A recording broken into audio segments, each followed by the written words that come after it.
Olá, meu irmão e minha irmã, graça e paz de Jesus. É muito bom recebê-lo para mais uma escola bíblica especial.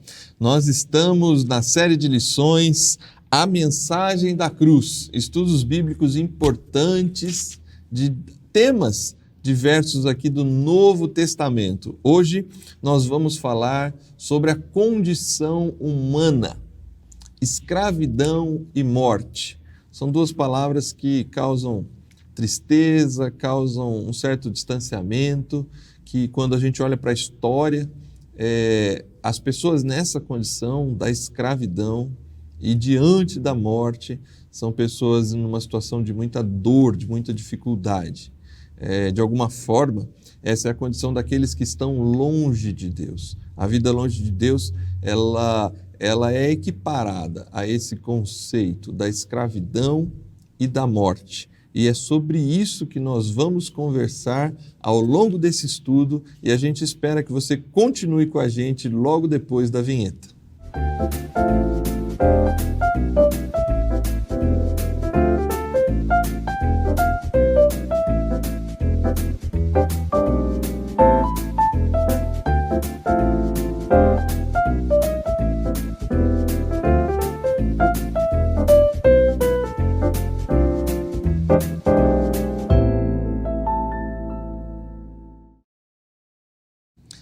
Muito bem, estamos de volta. Seja bem-vindo mais uma vez a esta sala da Escola Bíblica Especial e é muito bom ter você com a gente.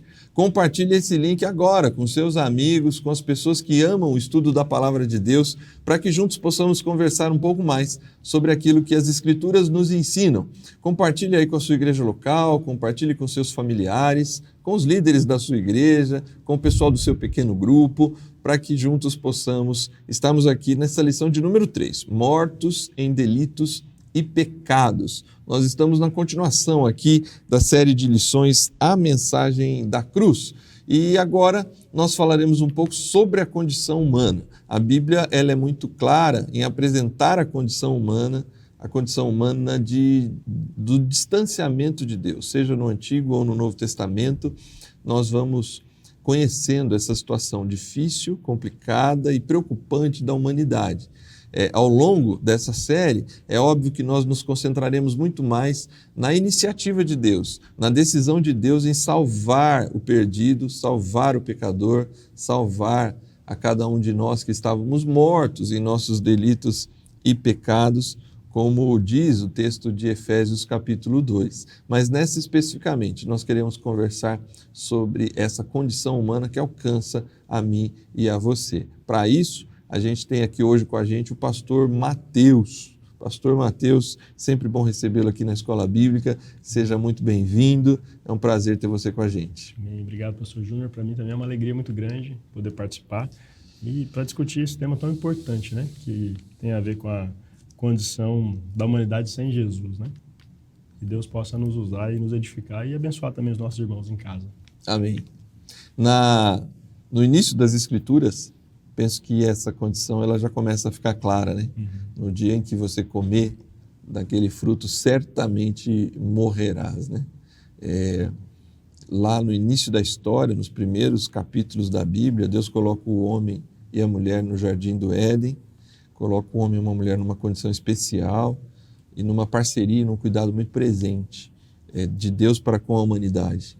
E ali mesmo, talvez sem conseguir medir todas as consequências dos seus atos, o casal, a humanidade, toma uma decisão de afastamento, né?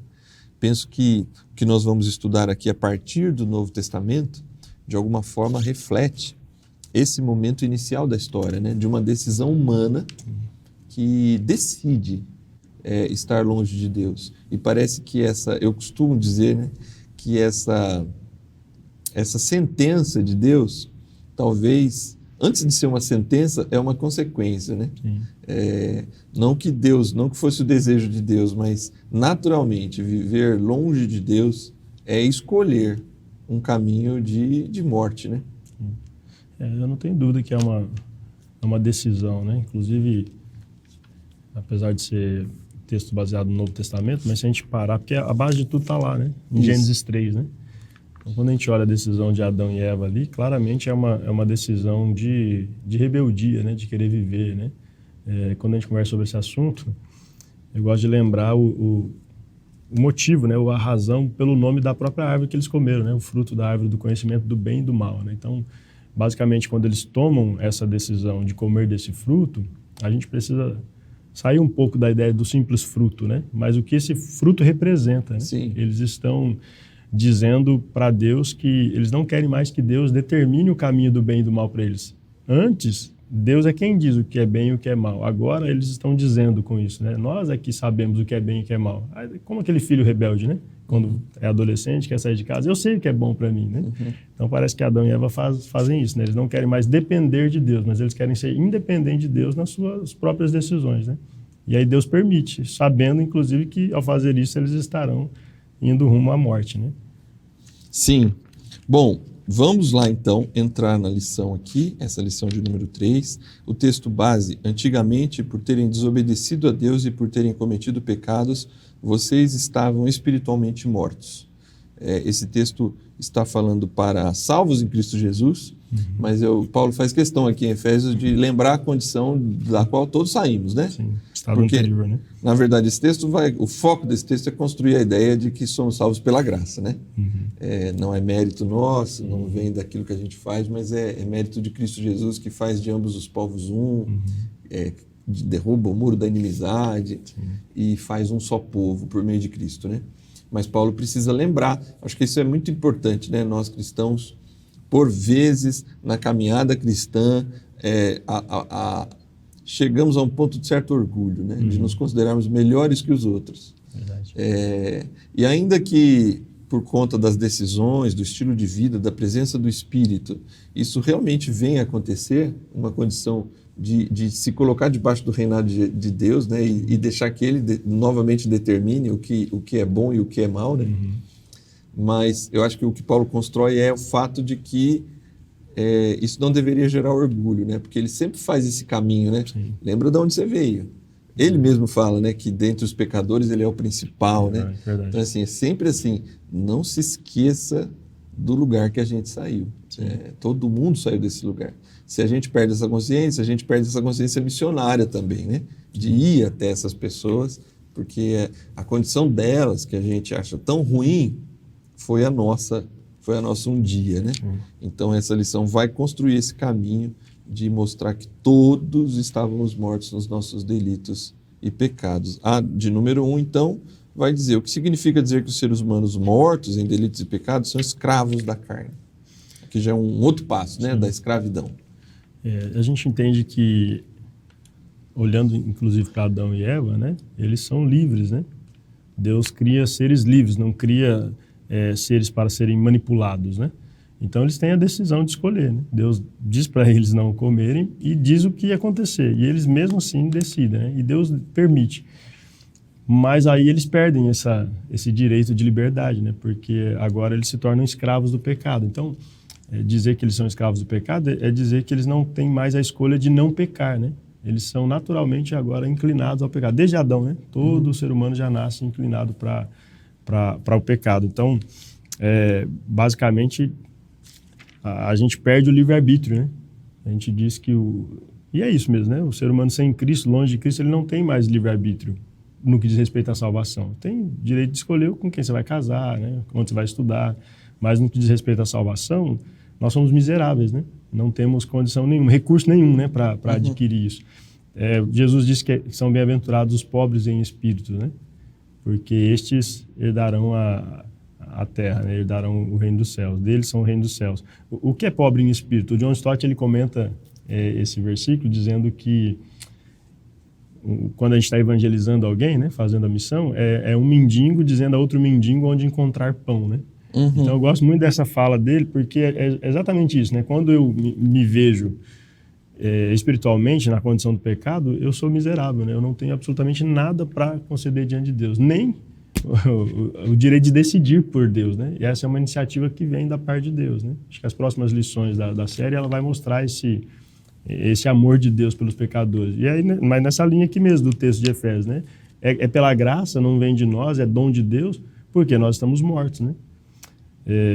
uma brincadeira que a gente faz, mas que é verdadeira, né? Já viu algum morto ir na farmácia comprar Sim. medicação para uma dor de cabeça?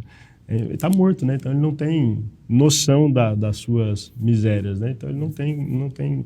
A mente dele é fechada, né? Espiritualmente falando. Então ele precisa ser despertado, né? Precisa ser iluminado para poder responder à salvação. E essa é a obra de Cristo, né? Mas nesse momento aqui a nossa inclinação natural é para o pecado, é para o erro, né? Sim. Nunca para Deus. Do ponto de vista do termo, né? Escravidão, escravos da carne e essa inclinação para o pecado, que é uma realidade, é um fato, né? da humanidade desde Adão, o olhar, é interessante perceber, né, que Paulo mesmo vai se chamar de, quando ele vai para debaixo do senhorio de Cristo, escravo de Jesus, né? Apesar do termo ser o mesmo, doulos, né? A ideia de você se colocar sob esse jugo, é interessante entender, né, que esse jugo de Jesus, o próprio Jesus diz que é suave, né? Isto é, talvez alguém, não nós que estamos acostumados, né, gostamos aqui, aprendemos, entendemos o que está sendo dito, mas talvez alguém que está ali ouvindo lá na escola bíblica, na igreja local, que está indo ali pela primeira vez, dependendo da forma como se explica, então eu estou trocando uma escravidão por outra. Né? Enquanto essa escravidão, para continuar usando o termo, sob o jugo de Jesus, ela é libertadora, né? Na verdade, estar sob Jesus é encontrar a verdadeira liberdade, né? A plena liberdade para ser potencialmente aquilo que o ser humano foi feito para ser. Né? E aí você tem, depois da redenção, a decisão de escolher servir ao Senhor ou não. Né? Não é imposto isso, né? Então, quando há essa liberdade, eu acho que é isso. Nós servimos a Cristo hoje por decisão, né? Isso. Obviamente, pela graça de Deus, pelo poder de Deus, por essa libertação. Mas nós somos livres para servir ao Senhor, para adorar, né? Antes de Cristo, não, né? Você não tem essa escolha. Você é escravo por consequência mesmo, né? Por efeito do pecado. Você não teve mais a opção. Só que foi uma decisão lá atrás, né? Que o homem tomou, que o levou a essa realidade hoje que a humanidade toda vive, né? Muito bem. Diante da pergunta de número 2, que vai tocar inclusive nessa natureza pecaminosa herdada, né? O fato de havermos herdado uma natureza pecaminosa nos isenta de responsabilidade por nossos atos? Por quê? Além da culpa herdada, né? A Bíblia diz que nós somos culpados, né? Mas essa é uma consequência natural do pecado. Todos nós nascemos já mortos, né, espiritualmente falando. Então, todas as criancinhas, todas as pessoas, né, todos os seres humanos já nascem condenados à morte eterna. Só Cristo é quem pode mudar essa realidade. E essa é a boa notícia do Evangelho. Né? O que a gente está conversando aqui hoje é a má notícia do Evangelho. Né? Que as pessoas precisam, inclusive, saber, né, a realidade em que elas estão longe de Jesus. Né? Mas, além da culpa, tem o que a gente chama na teologia de corrupção herdada, né? Nós também nascemos corrompidos, né? Moralmente corrompidos. E aí, por causa disso, nós somos naturalmente inclinados para o pecado. Então, por isso também, nós somos responsáveis, né? Quando Paulo vai escrever aos Romanos, ele vai dizer várias razões, né? Porque nós merecemos a ira de Deus. Ele vai dizer que não há um justo sequer, né? Não tem... No capítulo 3, ele vai dar uma série de sentenças. Né? Não há um justo sequer, todos se desviaram, não há quem busque a Deus, né? Todos juntamente se fizeram inúteis. Aí a gente vai vendo e olhando para a humanidade, a gente percebe que, de fato, né, o ser humano ele é capaz de cometer atrocidades, né? Terríveis, né? Terríveis. A gente está diante de um cenário hoje no mundo, né, onde pessoas estão em guerra e cometendo atrocidades, né? A gente vê cenas de criancinhas, né, bebezinhos sendo decapitados, são cenas terríveis. Por quê? Porque naturalmente o homem é inclinado. Aí dá para a gente pegar e dizer, não, isso é culpa de Adão? O homem não tem responsabilidade sobre isso? Eu entendo que não, né? Eu entendo que por ele já estar inclinado, mas ele também vai só se afundando. E aí é por decisão mesmo, né? Então não tem como não nos responsabilizarmos. É culpa nossa, a Bíblia vai dizer, né? Todos nós somos responsáveis também pelos nossos atos, né? Mais uma vez iluminados, a gente precisa decidir, né, se vamos ou não. É possível que algumas pessoas ainda estejam resistindo e escolhendo continuar, né, satisfação pessoal. Teologicamente, acho que pecado é transgressão, né? Tem um termo que é hamartia, que é errar o alvo, né? Mas, teologicamente, acho que a melhor palavra para definir o estado do ser humano é a sebeia, né? Que a lição traz aqui para a gente, que significa impiedade. O que é impiedade? É o contrário de piedade na Bíblia, né? A vida piedosa é a vida próxima de Deus, de devoção a Deus, de adoração a Deus. Mas a vida impiedosa é justamente aquele que está distante de Deus por causa dos seus delitos e pecados, e aí ele vai só se afundando, né? É o ímpio lá do Salmo 1, né? Sim. Que a Bíblia vai dizer que o destino dele vai ser só...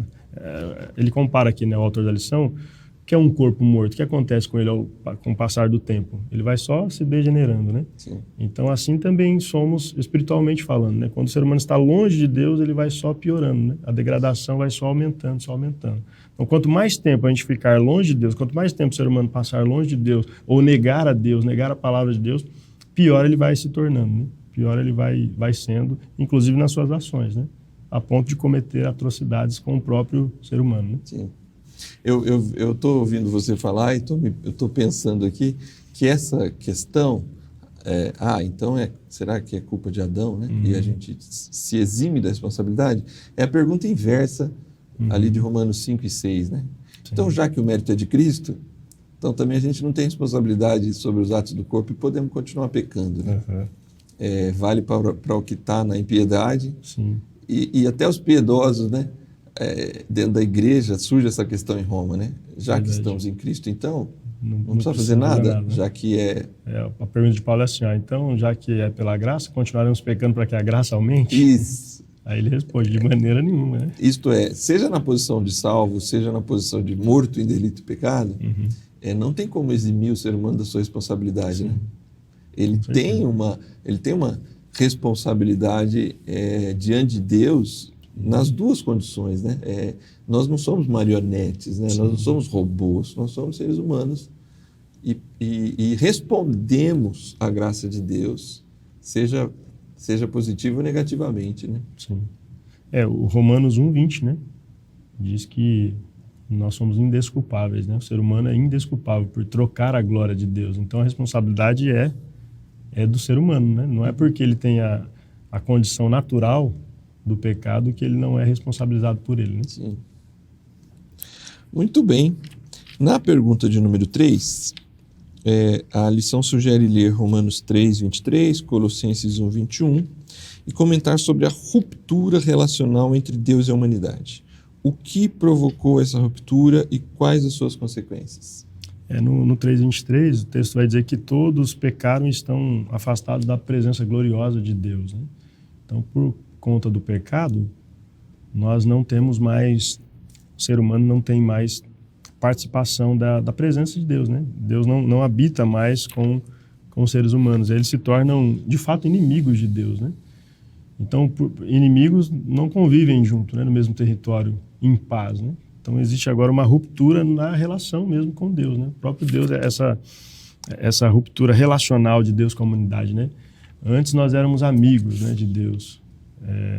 Deus estava presente ali no jardim, né, com Adão e Eva, mas agora o ser humano ele perde essa bênção, né, da presença do Senhor e aí essa ruptura ela vai se estendendo, né? Ela vai se estendendo para toda a humanidade. Agora, o homem e a mulher, né, se você lembrar lá o texto de Gênesis 3, quando o homem percebe que peca, ele se esconde, né? Sim. Ele vai se esconder atrás da árvore lá, né? Ele tem medo, né? Tem medo. Tive medo e me escondi.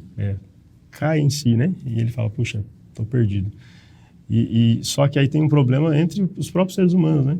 Aí Deus vai perguntando para Adão, ele culpa a Deus de tabela, mas fala que é culpa da mulher, né?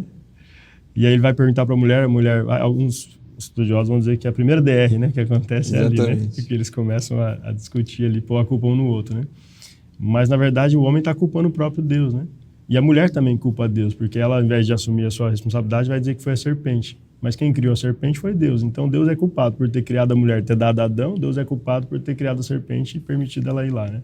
Então, até hoje, né, o ser humano ele tem dificuldade de reconhecer o seu próprio erro, coloca a culpa no outro, né? Você tem irmãos, né? Você deve... Tem. Não sei se você experimentou a briga de irmãos, né? tem irmãos que não brigam, né? Mas eu cresci numa casa com 4 meninos, né? Então era comum. E aí quando os pais iam corrigir, a gente dizia, não, a culpa foi dele. Ah, mas foi ele que começou. Ah, mas ele me provocou. Então, dificilmente a gente assumia, não, foi eu, sou culpado, né? Eu costumo seguir Romanos 3, 23, né? Todos pecaram, estão destituídos da glória de Deus. Então eu, como pai, falo para meus filhos, eu não quero saber quem está certo e quem está errado. Tá os dois de castigo. Com certeza os dois cometeram erro nessa história aqui. Porque é bem isso mesmo, um joga pro outro, né? E parece que é assim que Deus vê a humanidade mesmo, né? Nesse caso agora, nessa ruptura toda, quem está certo? Ninguém está certo. Né? Então Deus faz exatamente isso, né? Todo mundo, todos são, o texto de Efésios diz que todos agora nós éramos filhos da desobediência, né? Então todos estamos perdidos. Nesse sentido aí a tendência do ser humano vai ser sempre, por que o mundo vive em guerra, né? É justamente por causa dessa ruptura primeiro com Deus. Sim. E aí depois ela vai se estendendo com a humanidade, a própria criação toda, né? Sim. O ser humano faz mal para tudo que ele coloca a mão, né? Ele prejudica, né? Mas é por causa do pecado, né? A causa primária é o pecado. Sim. E os seus efeitos, né, danosos. Aliás, isso é interessante porque o pessoal fala, nossa, o mundo em guerra, aí fala da prostituição, da violência, da corrupção e tudo mais, da miséria, da fome, mas esse não é o maior problema, né? Esses não são os maiores problemas, essas são causas, né? São efeitos do pecado. O maior problema da humanidade se chama pecado, né? Sim. É a zebeia, né? É o distanciamento de Deus. Por estar distante de Deus é que a humanidade vive desse jeito. Né? Naquilo que você construiu aí, para você que está em casa nos acompanhando, acho que em alguma lição aí para trás a gente acaba caindo e comentando sobre esse assunto, né? Uhum. Mas nessa ruptura relacional, e aí a gente inclui, eu penso que dá para incluir quase qualquer coisa, se não tudo que o ser humano passa do ponto de vista do pecado, da hamartia, Sim. Nessa ezebeia dessa impiedade, ligada a essas 4 rupturas que você citou. Uhum. A ruptura interna, né? Sim. Isto é, o ser humano já não se compreende mais equilibrado, né? Ele Sim. tem medo, ele tem ansiedade, ele tem depressão, ele entra em crise emocional, ele se magoa, ele cria raiz de amargura. Todas essas coisas, ainda que possam ser caracterizadas em algum momento, algumas como pecado, outras como transtornos emocionais, até mesmo doenças emocionais, de alguma forma, na origem, é essa ruptura interna que o ser humano gera nele, no distanciamento de Deus. Né? Uhum. A ruptura relacional, né? Sim. Entre o homem e a mulher ali, mas de alguma forma representa também uma ruptura próximo, né? que é do próximo. Essa crise com o próximo, a ruptura com a criação, né? Toda a dificuldade que é a nossa relação com a criação. No começo Deus disse que não é bom que o homem viva isolado, né? Sozinho, né?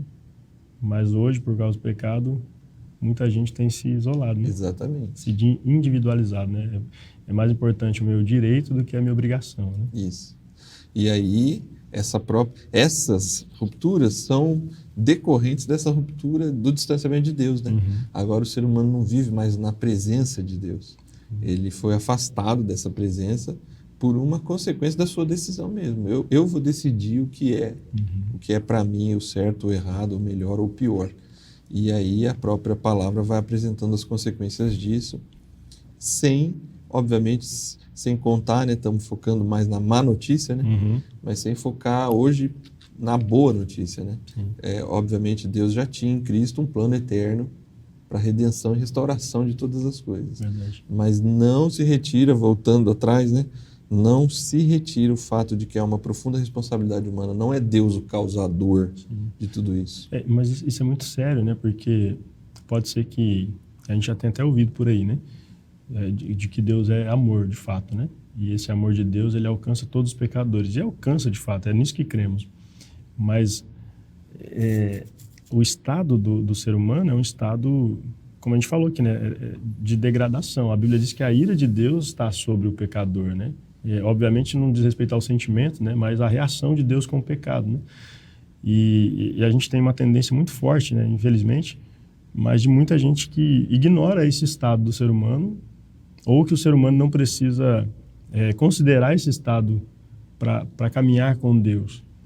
E muita gente diz que Deus aceita você do jeito que você é, mas num sentido que você não precisa mudar ou permitir uma transformação. E não é verdade, né? Lógico que Deus nos ama e nos aceita, mas Ele não não vai deixar a gente ficar do mesmo jeito, senão o evangelho também não teria sentido, né? O evangelho é o poder de Deus para salvar, a ideia de salvar lá é de livrar justamente, que é um resgate, né? Acho que é a próxima lição, né? Tomar cuidado para a gente não entrar nela. Mas aqui o estado original agora, né? O estado atual, né? Do ser humano sem Deus é um estado de pecado e por isso ele sofre as consequências dessa ira de Deus, a reação de Deus de fato, né? Sobre os seres humanos.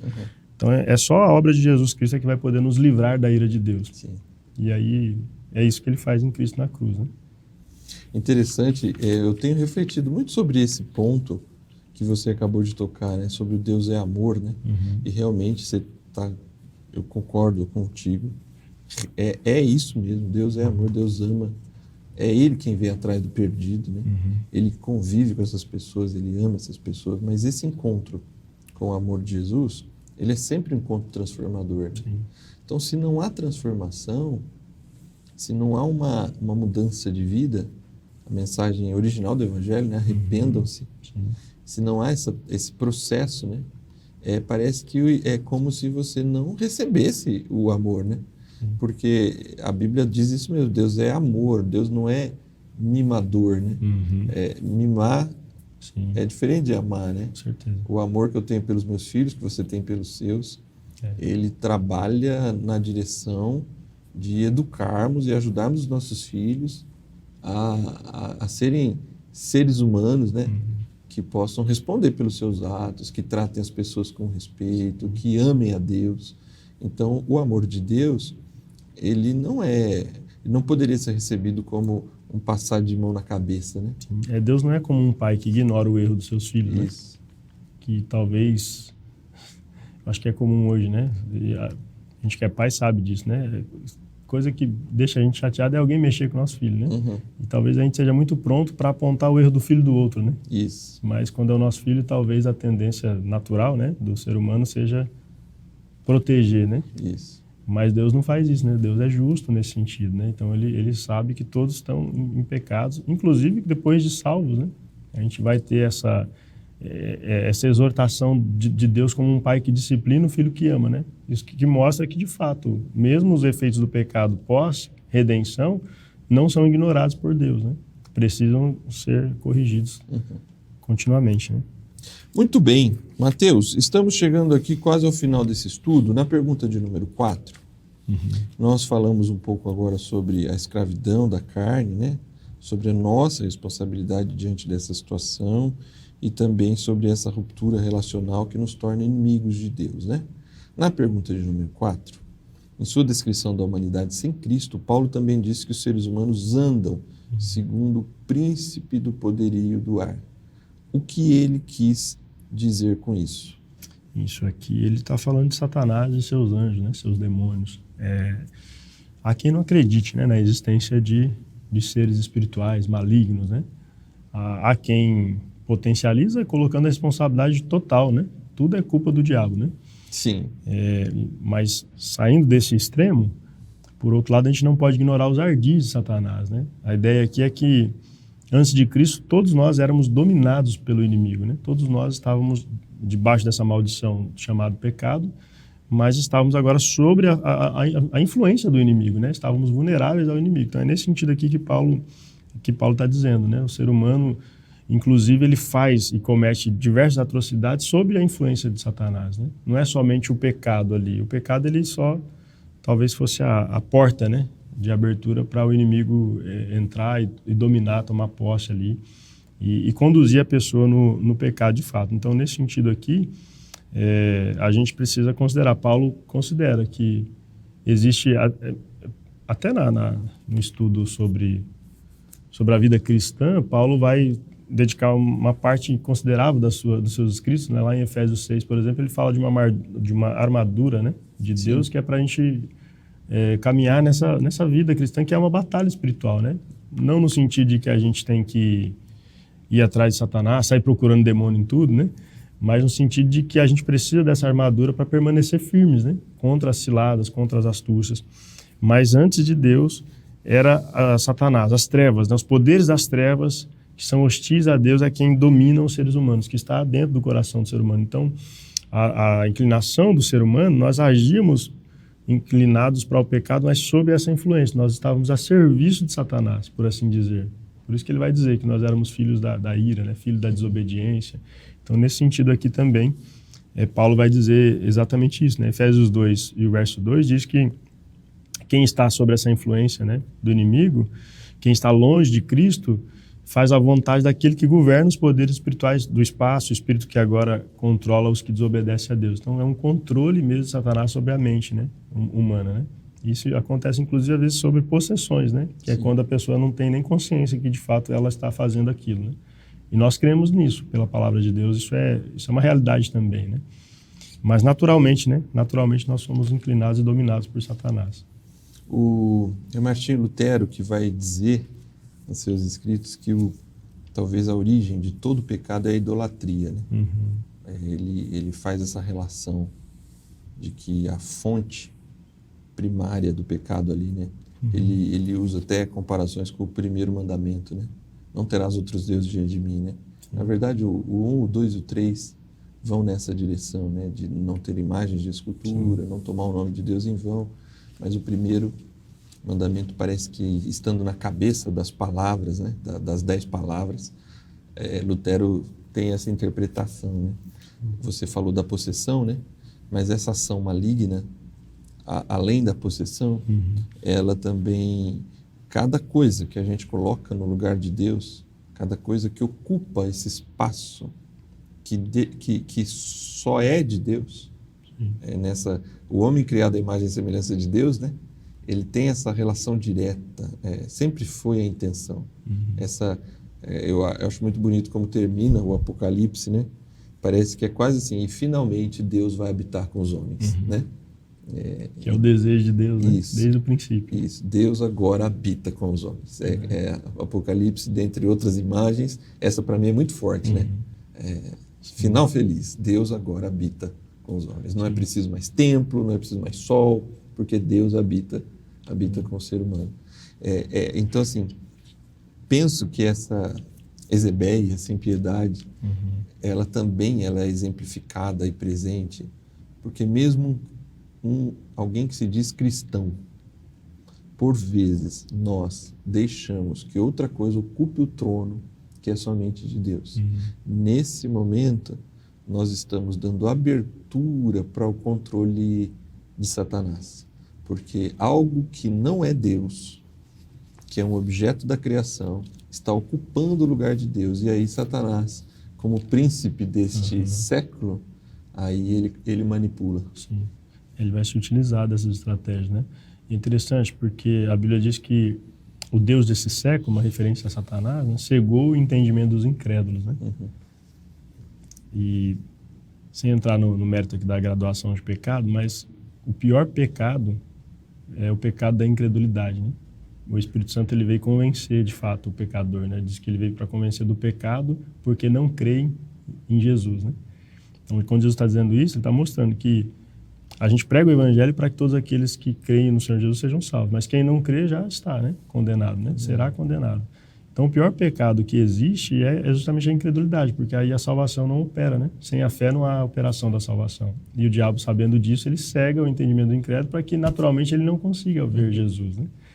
Mas o texto sagrado diz para a gente que a verdade de Cristo ela pode libertar o pecador, né? A lição termina esse trecho aqui dizendo que somente a verdade de Cristo pode libertar o pecador do império das trevas. Hoje nós agimos, ou o ser humano, né? A humanidade age sob influência do império das trevas. Mas quando ela se depara com a verdade de Jesus, ela pode ser liberta, né? Pelo poder de Jesus. Essa é a nossa fé, né? Muito bem. Pastor, nós estamos chegando ao final. Essa série de lições tem sempre feito uma conferência ali no Antigo Testamento. Todo esse comentário, as questões, todas elas estão baseadas nos textos, nos escritos do Novo Testamento, nessa visão construída, principalmente aqui nos que utilizamos praticamente todos o apóstolo Paulo, né? Mostrando essa ideia de que nós estávamos mortos em delitos e pecados e somos plenamente dependentes de Jesus para sermos chamados à vida por sua graça. E respondermos com fé, como você acabou de dizer. Agora, como isso está lá no Antigo Testamento?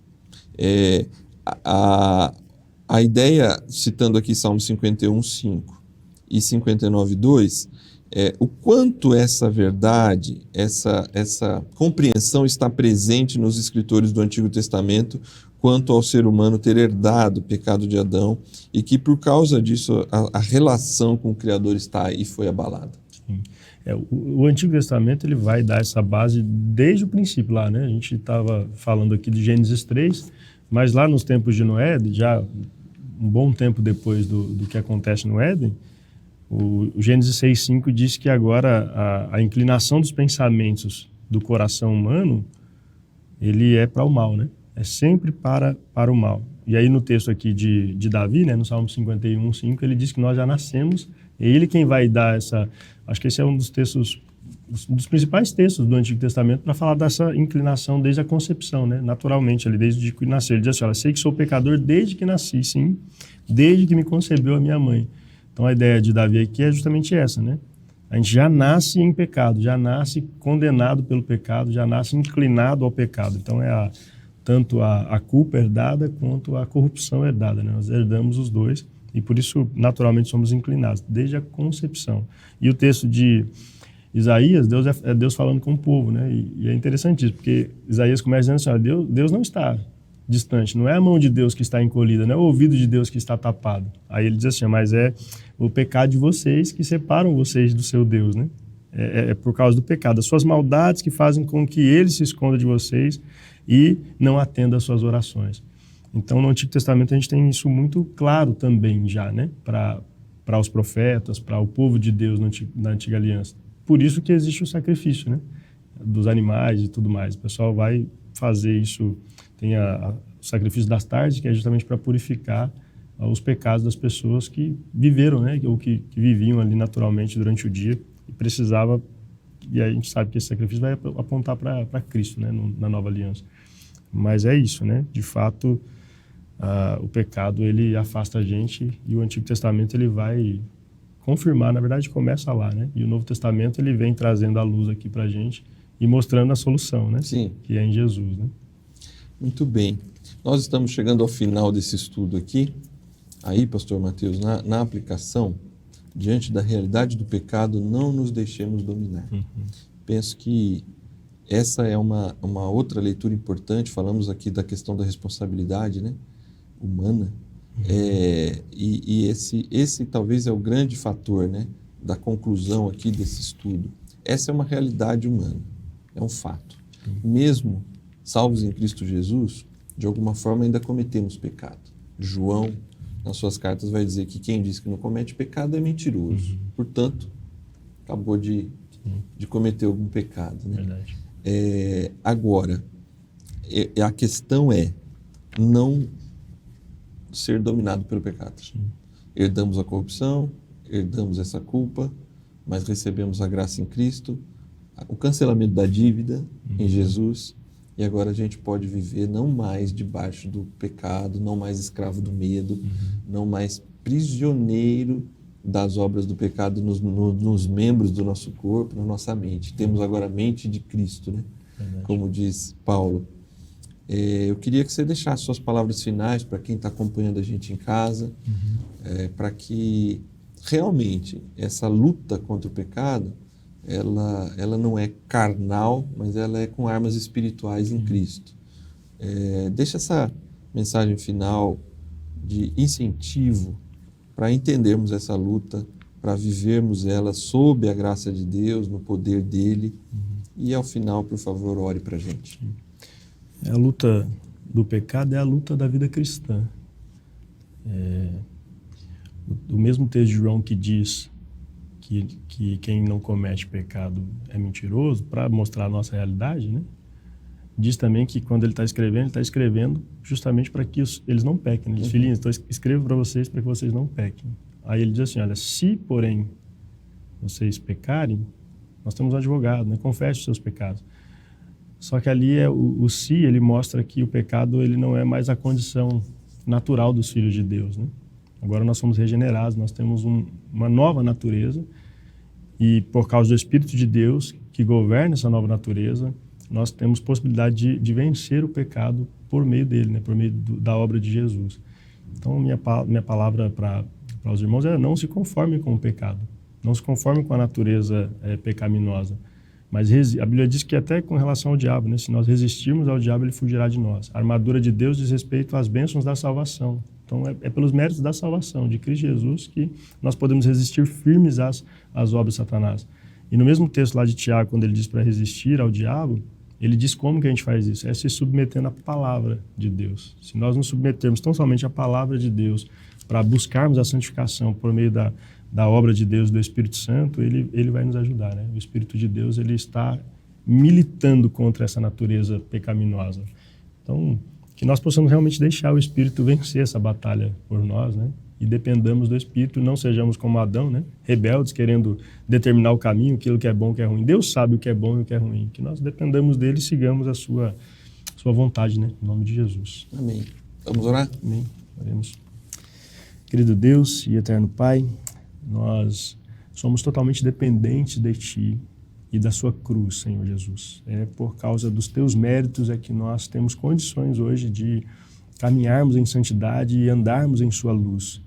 Então, Espírito de Deus, nós suplicamos a Ti, que nos ajude a vencermos o pecado que nos assedia, a dominarmos o pecado. Nós não somos mais escravos do pecado, agora nós temos condições, Senhor, em Cristo Jesus, de dominarmos o mal que tenta nos distanciar de Ti, dependendo do Teu Espírito. Então, o Espírito de Deus conduz nossos passos. Abençoa os nossos irmãos que estão ouvindo. Se houver alguém agora numa condição de luta, em uma batalha espiritual contra um pecado que tende sempre a afastá-lo, a puxá-lo para distante da Sua presença. Senhor, dê a ele a Tua força, que o fruto do Teu Espírito possa conduzi-lo, que o caráter de Cristo possa moldá-lo e que ele tenha a força de Deus para vencer as tentações, para vencer a sedução do pecado, no nome de Jesus, para a Tua glória, que nós possamos viver sempre em Tua luz.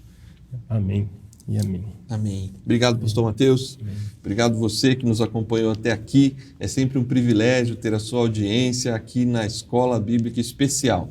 Na semana que vem, nós vamos continuar estudando a mensagem da cruz, agora voltando novamente a falarmos da boa notícia a partir da 4ª lição. Deus te abençoe, uma boa semana, um bom resto de semana, na verdade, bons estudos aí no final de semana na sua igreja local e nós nos encontramos novamente na semana que vem. Até lá!